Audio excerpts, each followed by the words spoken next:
Bonjour à tous et à tous, c'est Amphi 14. On se retrouve en ce mardi 15 janvier 2019, excusez-moi, faut s'habituer.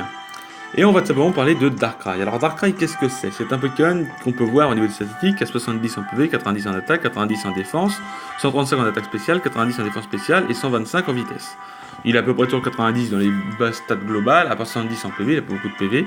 Et le type Ténèbres, alors Darkrai est surnommé la terreur est surnommé l'une des plus grosses terreurs parce qu'en 4G, 5G, 6G, c'était vraiment un gros monstre, dû à son attaque signature, trou noir, ce qui le rendait très fort.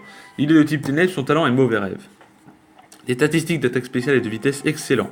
Un unique type ténèbres, très bon offensivement, Uber, mais un très bon move pool en général. Par contre, vu qu'il est Uber, il se fait vite contrer par Xerneas, vous vous en doutez. Même s'il est joué avec Bomber, parce que je sais qu'on peut le jouer Bomber, justement pour passer tout ce qui est type fée, le type ténèbres ne peut plus rien faire face au type fée. Le type fée est tellement au-dessus du fait qu'il est l'immunité dragon. Il passe le type, enfin, il déglingue le type ténèbres, le type combat. Et le type dragon, bah, est immunisé, donc franchement c'est super. Un type qui est comme ça, qui est immunisé, un type qui est toujours immunisé, ça a toujours un avantage. Le type ténèbres était très bon puisqu'il avait l'immunité psy. Mais maintenant, le type fée est vraiment au-dessus. Pardon, excusez-moi. Les statistiques en défense moyenne et de mauvais PV pour l'Uber. Très prévisible, un unique type ténèbres, un moyen défensivement en Uber, bien moins efficace depuis que Trou Noir, son attaque signature a été nerf. Un très bon talent devenu peu utilisable depuis le nerf de Trou Noir. C'est malheureux, mais depuis la 7ème génération, Trou Noir qui avait 80% de précision d'endormir tous les Pokémon sur le terrain. En plus de ça, Trou Noir touchait tous les Pokémon, ou enfin ça touchait par deux, ou par, je crois que en combat triple, ça touchait les trois. Il faut se dire que tout simplement Trou Noir était trop puissant. Alors pour la 7ème génération, ils ont décidé d'arranger ça et de nerf son attaque signature.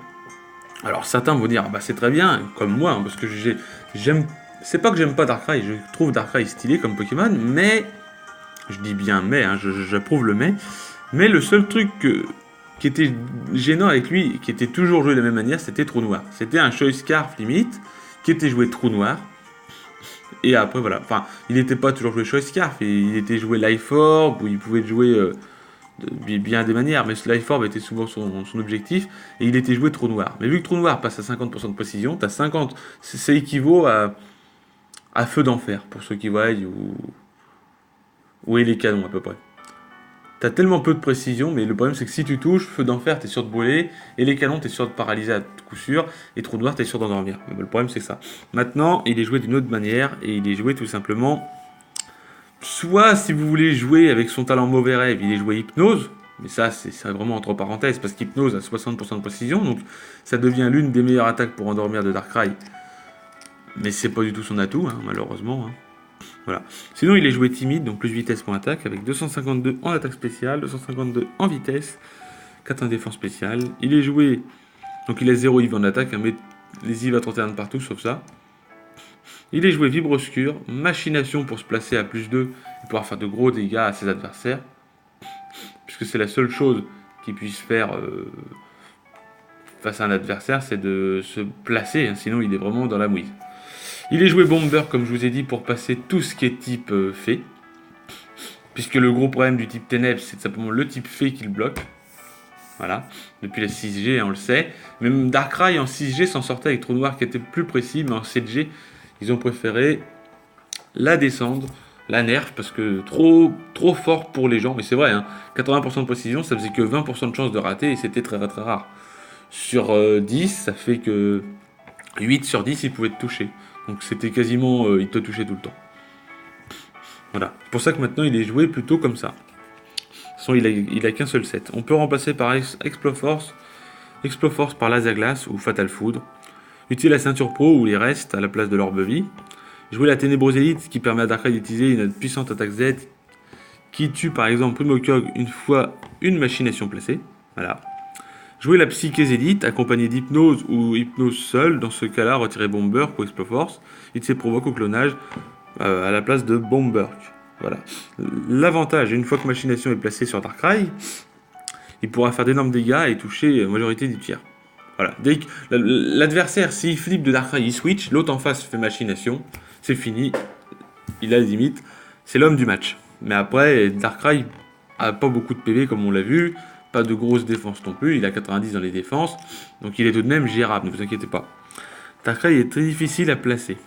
Sans hypnose, depuis que Trou Noir n'est plus viable, ce qui fait qu'il doit se placer sur des Pokémon ne pouvant rien faire pour espérer qu'Hypnose touche si vous jouez Hypnose. Voilà. Le souci, c'est ça. Donc pour Darkrai, je suis désolé, mais ce petit Pokémon, enfin ce gros Pokémon qui était hyper puissant de la 4G jusqu'à la 6G, a été nerf en 7G.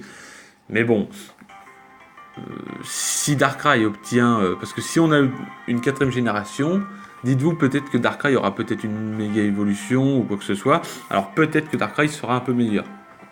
Beaucoup de gens attendent ça. Mais bon, on verra, je sais pas. La méga évolution, c'était révolutionnaire en 6G. En 7G, ça commence à l'être un peu moins. Voilà.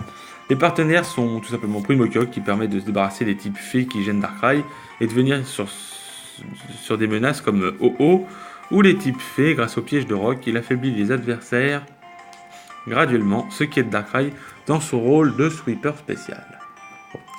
Xerneas, qui est son meilleur ami comme son meilleur ennemi, son pire ennemi, je vais dire,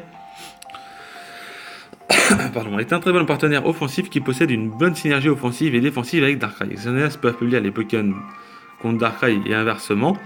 L'un des deux a le pouvoir de finir l'équipe adverse avec celle-ci qui a été affaiblie. Alors certains, en 6ème génération, j'avais vu des jeunes qui jouaient en stratégie Yveltal et Darkrai. Et c'est pas une bonne cohésion, puisque tout simplement ça te fait 2 types ténèbres dans ton équipe, et Xerneas en face, et il te déglingue. Mais la stratégie dans les combats duo, souvent, était d'utiliser Darkrai et Xerneas et Yveltal, pour que Yveltal augmente les attaques de type ténèbres, ce qui fait qu'ils sont tous les 2 types ténèbres, pour faire de gros dégâts. Mais bon, c'est plus trop joué, et du coup voilà. Donc c'est tout pour le petit fantôme, Darkrai, qui a bien pris une sacrée déculottée en 7ème génération.